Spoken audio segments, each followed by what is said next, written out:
Welcome back to Legitimate Targets, everybody. I hope you're all having a wonderful day. I've got a very special guest joining us on today's episode, one of the fiercest, journalists and authors out there who's been exposing the crimes of the West and what they've been doing to the global South, the multipolar world for decades. Arnold August is a Montreal-based author and journalist and lecturer specializing and all these subjects, specifically also Cuba, where he's written several books on Cuba. And he holds an MA in political science from McGill University. So, Mr. August, thank you so much for joining me today. I want to start off by talking about the nature of the defense of countries like Venezuela and Cuba. Now, this is, I want to talk about this because obviously Venezuela is coming under immense attack right now. And to me, as someone, I've been to both countries. I've been to Venezuela. I've been to Cuba briefly, and not for political purposes. But, you know, when you look at Cuba, its proximity to the U.S., its lack of resources, you'd think that Cuba would be an easier target for the U.S. to take over if they wanted to try and take over all adversarial states. But that doesn't seem to be what's happening. So why do you think this is the case? Why do you think they're targeting Venezuela right now and not deciding to do the same thing with Cuba, which has suffered under these illegal sanctions imposed by the U.S. for so long? Firstly, thanks for having me, Jackson. It's a pleasure to be with you today. Cuba is a very complicated situation if one compares it with Venezuela. Cuba had a revolution in 1959. It was an armed revolution in which millions and millions of people participated actively. It was nothing. It's not a revolution that came from on top, bottom. It was a two-way, bottom up, top, bottom revolution in which the people played a very crucial role, led, of course, by the guerrillas such as Fidel Castro, Che Guevara. Now, despite all the problems, the blockade since 1959, which has had the explicit goal written by the United States to create misery amongst the Cuban people so that they would rise up against the government, overthrow the government, and install a government that would be pro-U.S. Now, despite all the problems, and there are lots of problems, no one can hide it. Even the Cubans admit it. However, what distinguishes Cuba is that it has a very solid political and military control over their country. They cannot be overthrown. I'm not saying it's easier to overthrow Venezuela, but what you are saying, of course, they cannot even try to overthrow the government in Cuba. It will not work because of their long-standing tradition, the army, etc. Now, Venezuela is different. It came to power, as you know. I mean, I think we met in July of previous year, during the elections for the president. Both of us were international observers.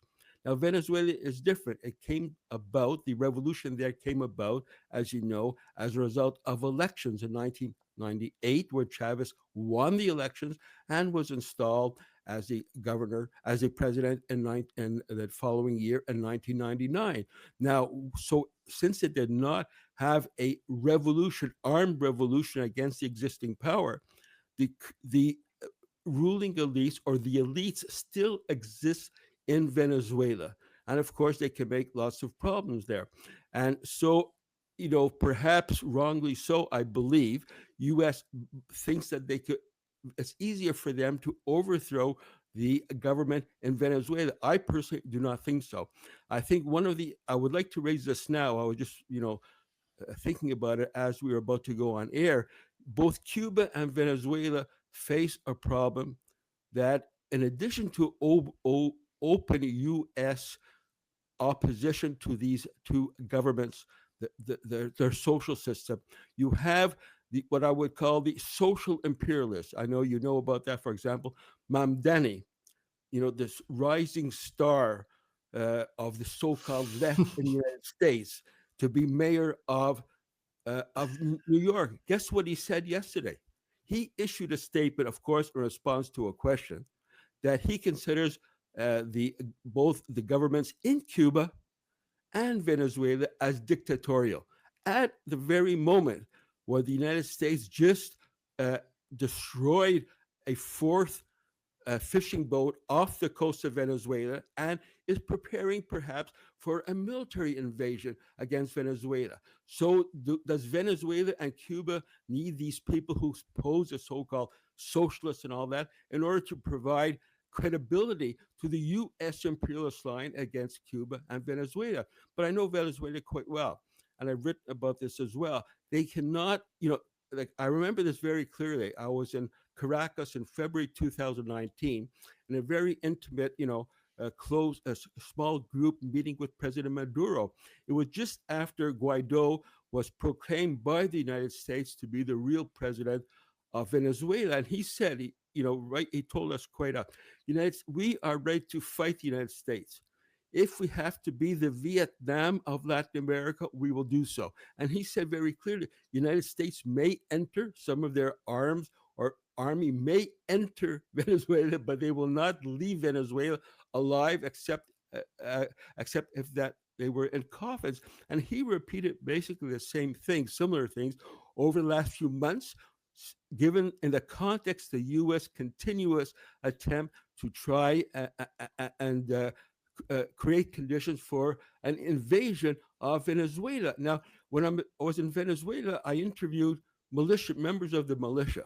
Mhm. These are people who are, everyday folks who are not professionals. Some of them are retired. Some of them are still working. Some of them are older and younger, but they volunteer to be part of the militia to back up the armed forces. And what is interesting, Jackson, is that since before the United States made their initial current attacks against Venezuela a couple of months ago, there was about 4 million people, 4.5 million people who are in the militia. Now, Maduro and his government made an appeal for the people to enroll, to enlist in the militia. And guess what, Jackson? It went from 4.5 million. Now there are 8 million people in the militia in Venezuela, in addition to the armed forces. And it's no secret, you know about this as well. Russia, for example, helps Venezuela a lot militarily. So, whatever U.S. plans are for Cuba and Venezuela, it's not too easy for them. And I think it'll be, what I really have to hammer again, those social imperialists in our country, in North America, who pose as socialists, but in fact are imperialists, to give credibility to the U.S. position against countries such as Cuba and Venezuela. I want to ask you about that, because these so-called leftists in America, DSA people, CPUSA, I don't know if that Mamdani was endorsed by PSL. I don't know about that, but a lot of these people will claim, "Oh, we're the real left because we support things like transgenderism for children in America." And but then they'll call Venezuela dictators. They'll say we're more left than Venezuela because Venezuela doesn't support certain agendas, social agendas. How does this strain even come about in the West? Why is this even a thing?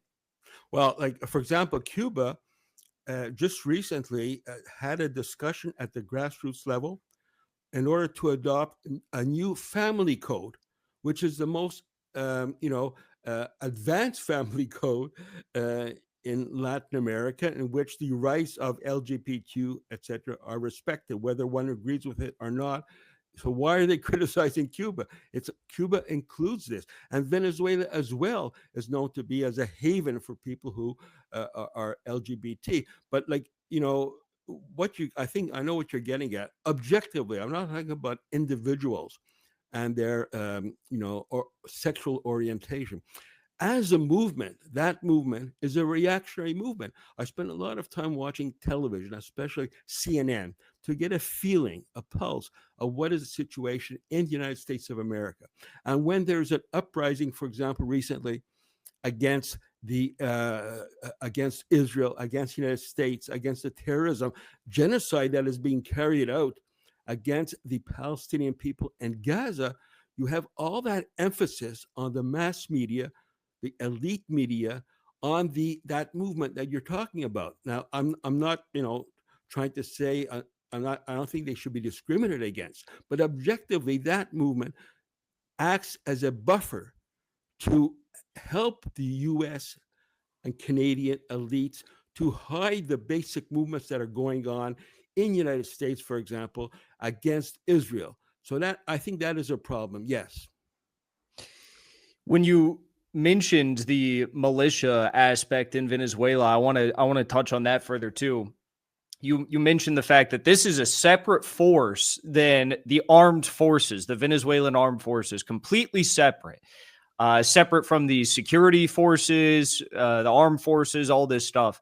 It reminds me of, during the Iraqi resistance against ISIS, when the religious leader al-Sistani, he called up on the people of Iraq to volunteer, no pay, to go and fight against ISIS.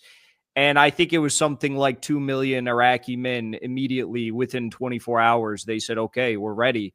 And they had too many men. They had too many people willing to go fight and protect their sovereignty. I get a similar vibe with what, these massive lines, millions of people saying, we are ready. If we don't have arms, we need to get those arms. And they're, learning how to use rifles. Some of them for the first time, a lot of them know how to use this stuff. I feel like this is going to go very poorly if the U.S. tries to move in without some sort of a back-end plan. Maybe they'll try to take note from Syria and buy off generals through the corrupt elite in the country. I don't know, but I feel like this is going to go poorly. For the United States, definitely. I think the reason there are also contradiction within the MAGA movement. For example, we know Marco Rubio really wants the United States to go in and organize a regime change in Venezuela, while others in that movement are more in favor of negotiations. For example, Grenell, he was there not too long ago, but 6 months ago, 8 months ago, or whatever. He was sent by Maduro he was sent by Trump to Caracas to meet Maduro, shake hands with him. Of course, their goal was to get back some American prisoners, but he did go there. They did shake hands. It was a positive op scene. At the same time, one cannot be overly optimistic, because the Marco Rubio trend seems to be the trend that is most important. And just recently, they issued other statements within the last day or two, like I think Marco Rubio did a day or two ago, while they're also attacking Palestine, saying that the time has come, we have to intervene in Venezuela. At the same time, I agree with you. United States may not admit it, but they have, Secret Service. They are watching TV about what's happening in Venezuela, like you and I. The lines of people, thousands of people lining up to sign to enlist. They cannot ignore it. They have to take this into account, even though they do not admit it. At the same time, we cannot have any illusions about the United States. United States, United States, of course, they want the oil, gold, and other minerals in Venezuela. But in my view, in addition to that, Venezuela, as before with Chavez and now with President Maduro, they take a very important stand on the international scale in support of Palestine against Israel, as well as other important issues. For example, Russia, for example, China. And, even while Maduro was attacked a few weeks ago with the bounty on his head being increased, he of course rejected it. At the same time, he reemphasized that the Bolivarian Revolution in Venezuela will not retract its position to further develop the multipolar world in alliance with China, Russia, Iran against U.S. hegemony. I think this, in addition to oil and gold, this is also one of the things that really is bugging the United States, that the stated goal and action and practice of the Maduro government, as Chavez before, to stand out as a leader of not only Latin America, but also on the world scale against U.S. hegemony. I think the United States would like to in addition to gold and oil, they would like to do away with that voice that stands out in support of anti-hegemonism.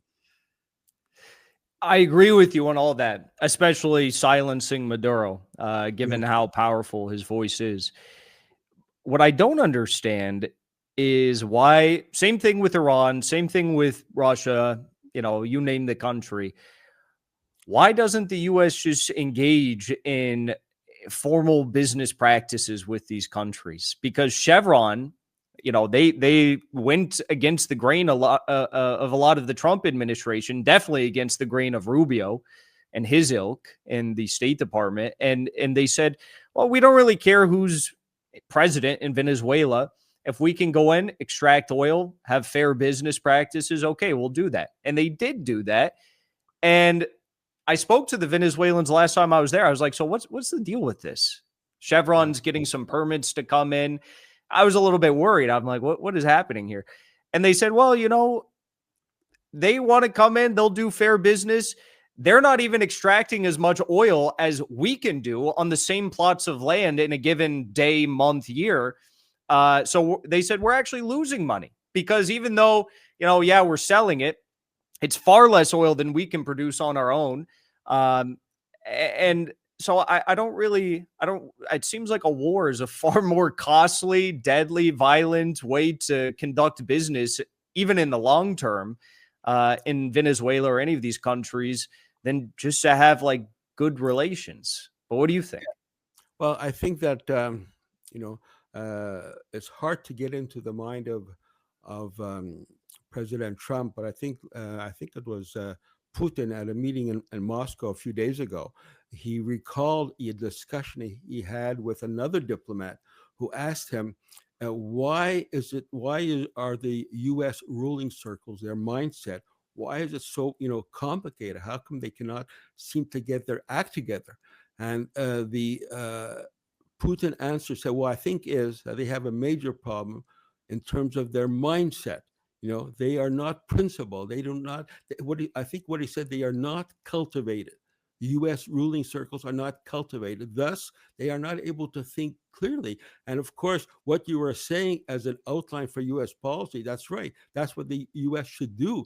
But because of their lack of stability and impossible, lack of consistency, United States can do anything. And I think, unfortunately, the issue of U.S. military intervention in Venezuela is probably more of a possibility than U.S. staying away from Venezuela. And this is, a lot will depend. Of course, Venezuela has lost support from Russia. That is really important. But of course, it's a double-edged sword. That's one of the reasons they want to overthrow Maduro, because of its close ties to China, Venezuela, and Iran also helps a lot for Venezuela when Venezuela was under very difficult conditions because of the U.S. sanctions regarding oil. Iran sent, I believe, about 2-3 years ago, 7 made big oil tankers with the type of oil, the grade of oil that Venezuela needs for its refineries in order to increase its production.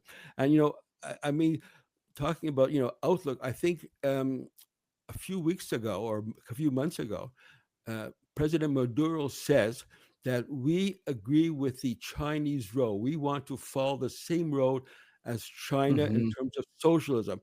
He was very clear. Of course, some might oh, he's not copying, because right from the beginning, whether they like it or not, the Venezuelan Bolivarian Revolution had to deal with small enterprises or medium-sized enterprises right since 1998. But I think that it's important that a country such as Venezuela sees very clearly that the best way to develop socialism is the way that China is doing it. That is, on the one hand, you have the state socialism.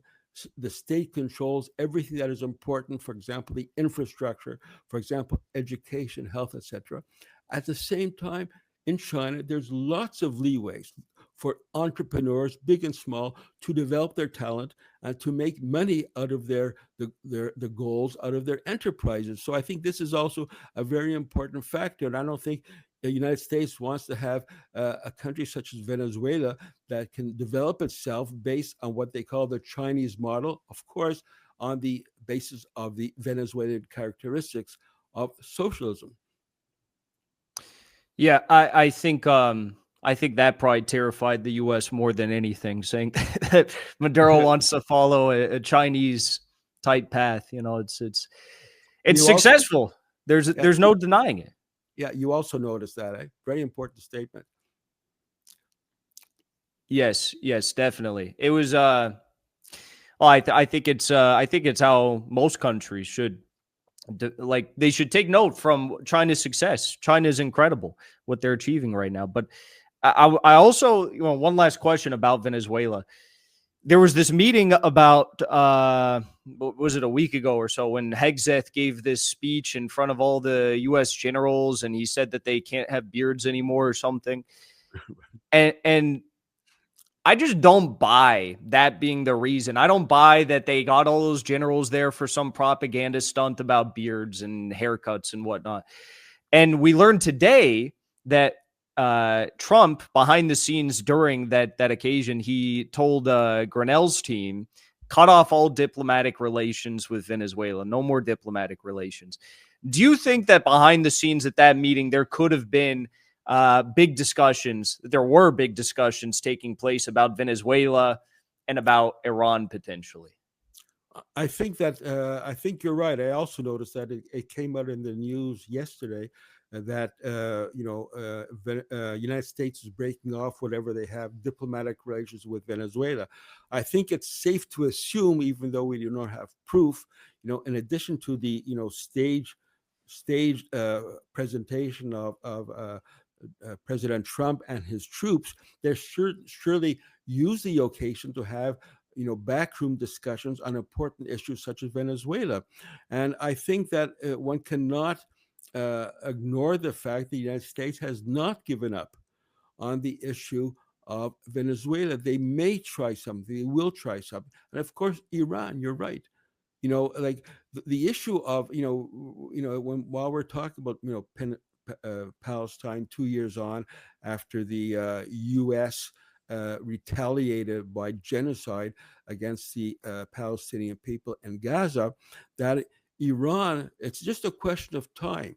It's not if the United States will attack Iran.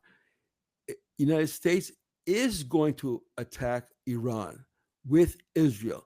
The only issue is when. And I think that, I saw your one of your programs on legitimate targets a short while ago, in which two of your guests from Iran had basically a similar stance that the United States should be careful, And of course, I think what is important in Iran as well, what they said, and I agree with, I will say it more openly. Iran, I'm not Iranian. I can't, tell them what to do. But if I was Iranian, I would say we need nuclear weapons, Mm-hmm. for defense, just as North Korea has it. Like, where would North Korea be today if it did not have nuclear weapons? It looked Where like would Gaza, probably. where would China be if it did not have nuclear weapons? So these are examples which that show that Iran, in my view, should not be shy about the need to have defensive nuclear weapons. And so I think that it's there's a lot of things going on in the world, but all these things are sort of connected: Cuba, Venezuela, Iran, and China, as peoples of the world. Like the I think one of the most important things, like in that those peace talks that are going on now, the so-called peace talks. Now, Mm-hmm.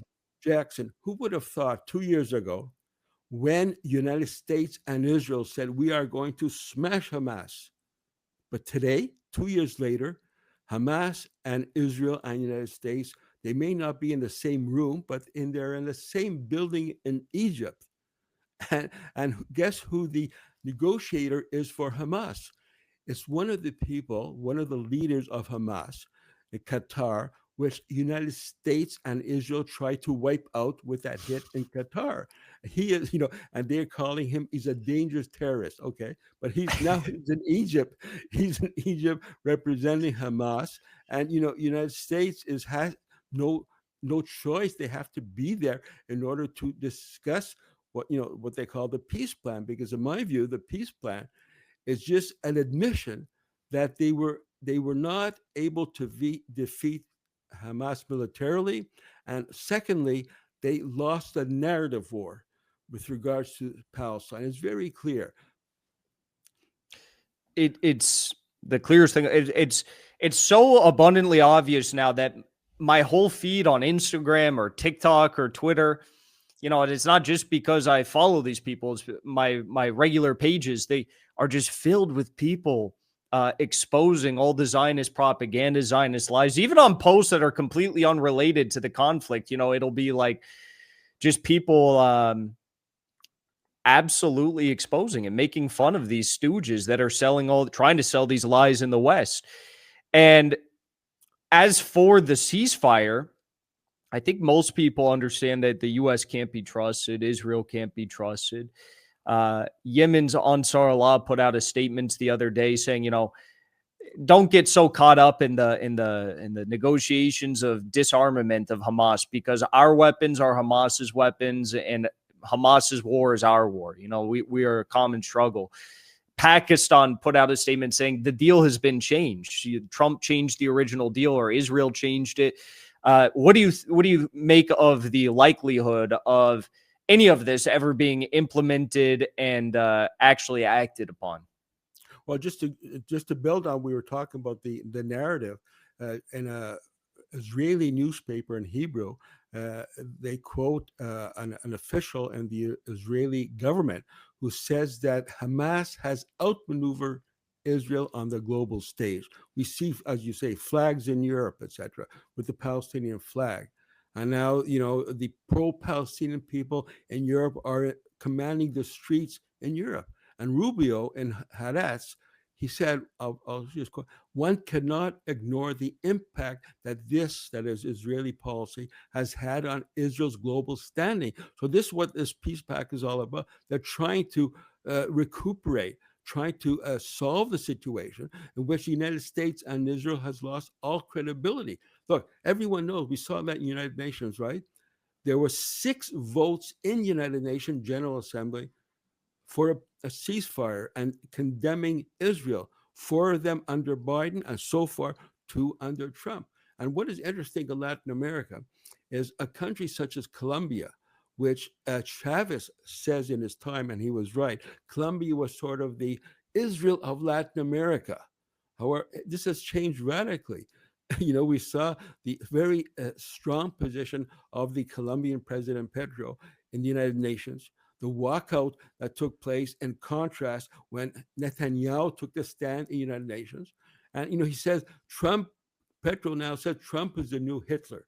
And he is actually calling for an international military coalition against Israel. And he calls on the Slavs who defeated Nazis in Second World War to get together again to defeat Israel and the United States. So I think that, this situation here with regards to they're all pretty much connected, Latin America, China, and Palestine.